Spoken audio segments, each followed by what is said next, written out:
I remember watching a video of yours prior, and it was a great point.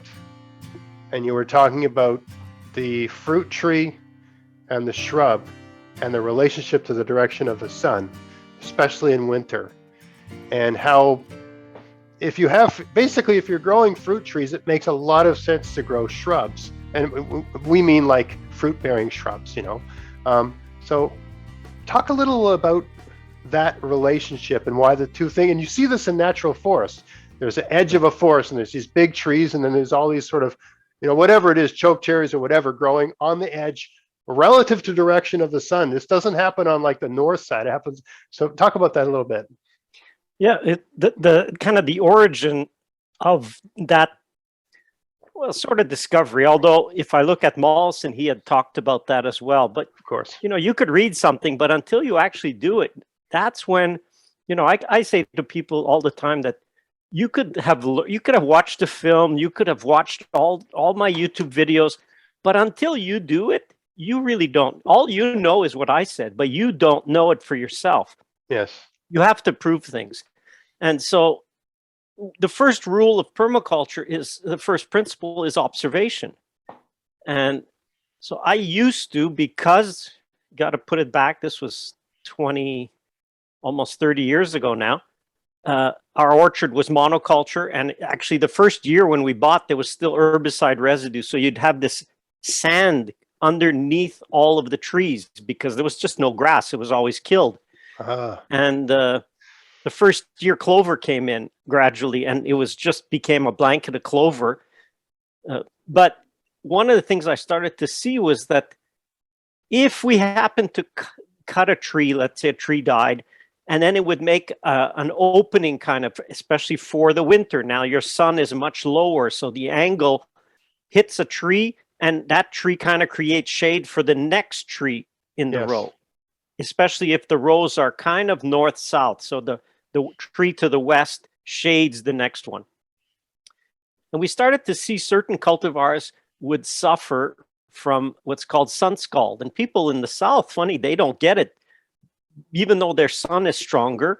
But we get it because our strongest sun is actually when there's still a remnant of snow on the ground.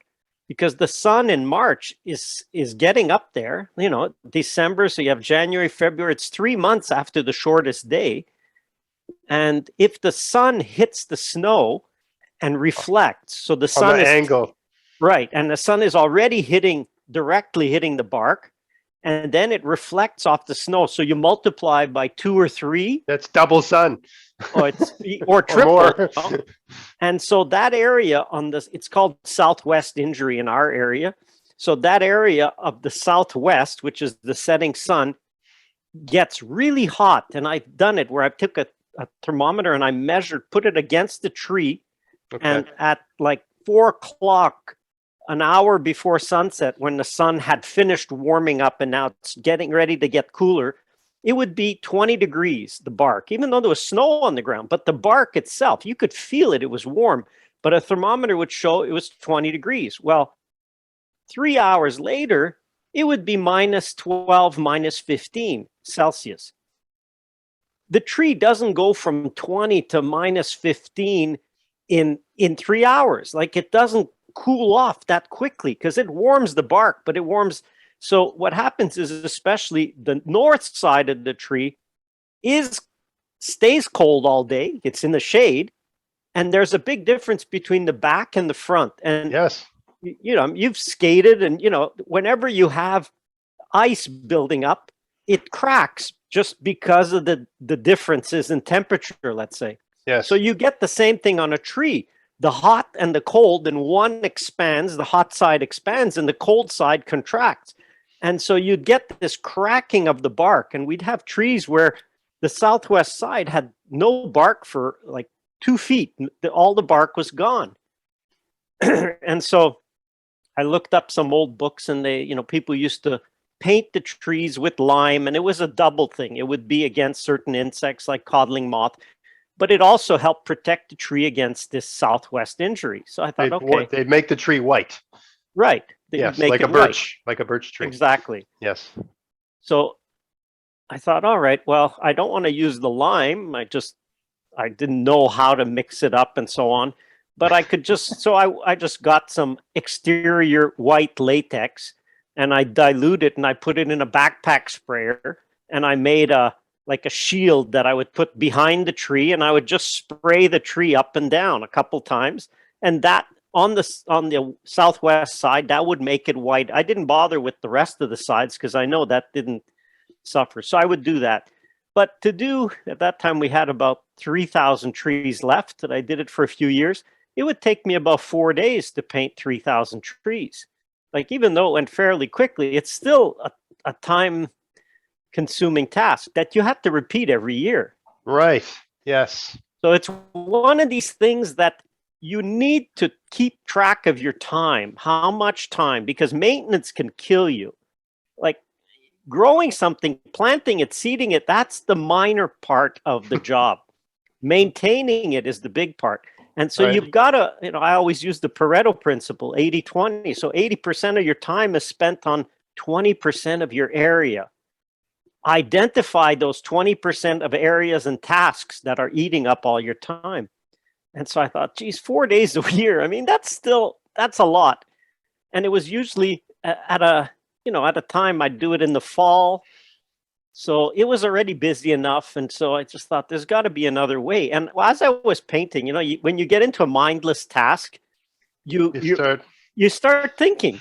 Yes. So I would be going, and one tree I could never paint because it had this red osier dogwood, the I know exactly. dogwood, and it was really thick. And I could never paint it because the dogwood was like right up against the tree and just absolutely covering it. But I looked at that tree and I thought, I never painted it. It is susceptible to cracking, but it never cracked. Yes. And I just kind of, that's always a good place when you see something, take your break there. Just stop there for 10 minutes. So I just kind of sat down to take a break and I looked at that tree, looked at the others, and I saw some of the ones had suffered and this one never did. And I was like, how come this one never suffers? Well, because when it was sunny that day, and I could see that the bark was hardly sunny at all because of the branches of the shrub creating shade. Yes. Yes. And I thought, wow, what would it be like if I had 3,000 trees with a shrub planted right there? Yes. And even better, if those shrubs were actually fruit-producing shrubs. Yes. So that observation stuck with me. So then when I replanted the orchard, that was one of the objectives, was to get a shrub planted on the southwest of every tree. And we pretty well have. There's a few we missed. I noticed there's about 4 trees that do get sun scald because the shrub that I put in died out and I hadn't put in another one. Right. So it still can happen. But so it took a little bit of work, probably the same time, because we don't plant shrubs. We just stick a cutting. So that's a whole thing in propagating. But we put in thousands of shrubs just by preparing them. You cut them, and then we put a rod in the ground to make the hole, and then we just push the cutting in, dip it. We actually soak them in rooting hormone, in willow water, and then we dip them in rooting hormone. And we get about 80% take on our cuttings that way, direct, like no planting, no roots, nothing. What's willow water? What's that? It's basically you take branches from willow at any stage, and either you cut them, you can cut, it's just the young growth, the 1-year growth, and you want to extract what's right under the bark because there is a hormone called auxin in there, and it really stimulates rooting. That's why willows. Anything, exactly. Wow. And I did a little video on it, the secret recipe for getting your cuttings or something like that. And it really works well. It's based on some work by Agriculture Canada researchers years ago. And they were able to root cuttings of maple, which, maple is it's impossible. It's like rooting apple cuttings, it doesn't happen very easily. But they've tried different concentrations. They tried different amounts of how long it's soaked and so on. And so we did. And now we just we're not too fussy about it. We just make up some willow water, have it sitting. And every time now we're harvesting, now it's spring, so we're doing cuttings. We just put them in the bucket, let them get good exposure to the willow water. And then when we're ready, we take them out. We just dip them in an extra rooting hormone. So that's like the willow water would probably be good, but willow water plus rooting hormone, it just, if it could increase 10% your success rate, well, for every 100 shrubs, we get 10 more. Like that's a fascinating. no-brainer. So the willow, I mean, a willow, for those that don't know, a willow is one of those plants that they tend to grow on the sides of a river, and there's a storm or something like that, and a piece of the willow breaks off and it floats down the river, and it touches the shore and it makes a new tree. It's so aggressive, right? And you can, if you have a friend that's got a willow and you want a willow tree, you take a piece off the willow in the spring, you jam it in the ground, and you'll get a willow tree. And there's other trees that do this sorts of things. Some trees, I remember my first house, we had this tree in the backyard, which I was told was a Russian olive tree. I don't know if it was. It wasn't a willow tree, but I remember it grew like crazy, so I had to prune it back a lot. And I would use the little sticks off of it to mark rows in my garden, and they would all turn into trees, right? I had to pull them out. So there's a number of trees like that. But this willow water, so you just cut those up in little pieces, almost like a compost tea. Would that be like you put that in a 5-gallon bucket for 24 hours and then put your cuttings in it? It depends. I use two ways. Either if they're really quite small, I'll put them in a blender and just run the blender for 30 seconds. All you want to do is basically hit the bark.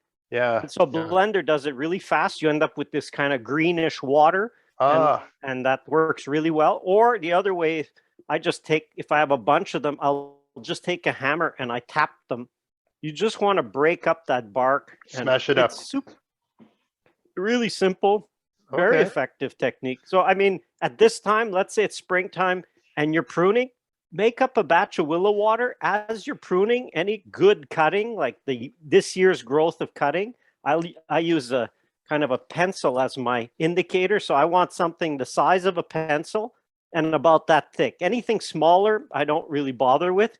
But if it's that big, it's a cutting. Make sure you're at the end, this part here, that's where you want your buds to be. And I usually, as a rule, I cut the top flat just to know that's the top. And I cut the bottom at a 45-degree angle.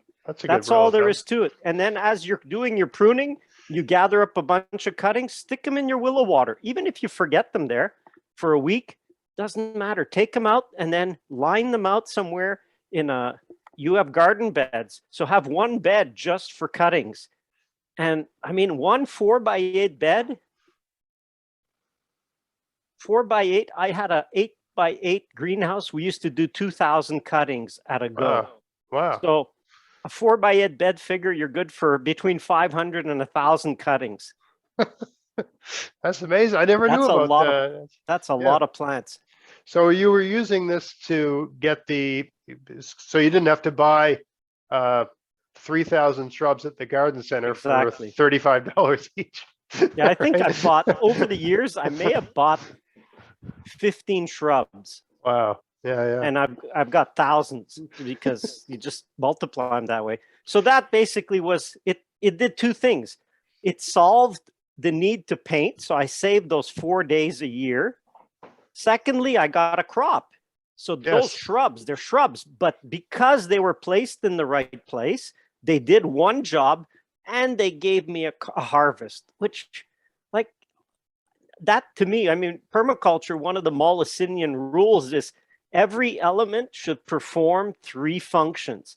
So if you think that way and you say, well, I'm going to plant this shrub, what is it going to do? Well, it's shading the bark. There's one function. I mean, that's the first reason I planted it. Secondly, it'll provide a crop. Thirdly, well, it flowers and it's great for beneficial insects. That's true. And because I use a whole range, and we can talk about the different shrubs to use, but that range gives me a biodiversity right there. And it helps me build a sequence. I always build a sequence of flowering plants. I try.